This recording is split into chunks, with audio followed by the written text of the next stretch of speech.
I never planned to join the army. But one thing was absolutely clear right from the beginning while I was in school. And that was, I want to dedicate this life to the service of my country. That was the only motivation back then, 10 years, 12 years ago. That is the motivation right now today as I stand in front of you.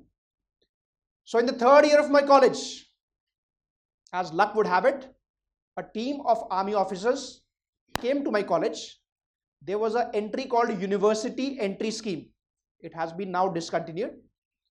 So as per that scheme, a team of the officers came to the college and they conducted a very small 10-15 minute interview of the aspiring candidates. I never prepared for the interview and I never consciously thought that I'll join the army. But the team came, I sat for the interview and I was selected to go for the SSB. Interview was just a shortlisting or screening so that we could go and appear in the SSB. A few months later, I had the opportunity to go to the SSB in Allahabad, 19 SSB. Anybody has given the SSB here? So you have some idea. So I went to Allahabad, 19 SSB, and again, I did not prepare it. Why?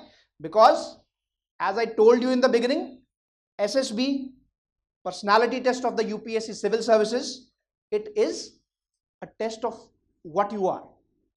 You cannot change it in few days. It is what you have done all through your life, right from the days when you were a school student. So that was the thought process. I just went with the thought process that I'll get to learn something new.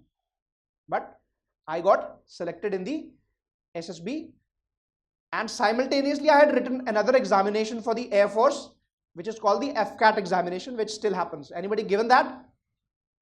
Okay. So I qualified that, went for another SSB in Dehradun, and I again qualified that. So June 2014, my graduation ended, and July 2014, I had an option in life. I had something to choose from. Everybody has heard the Robert Frost poem, two roads diverged by the yellow wood, and I chose the one less traveled by. So here I was in a dilemma. What was the dilemma? Either I join the Indian Army, or I join the Air Force, or I don't join anything and prepare for civil services. But because I wanted to serve the country and there was energy that time, I decided to join the army. 5th of July was my joining for the Air Force. 8th of July was the joining for the army.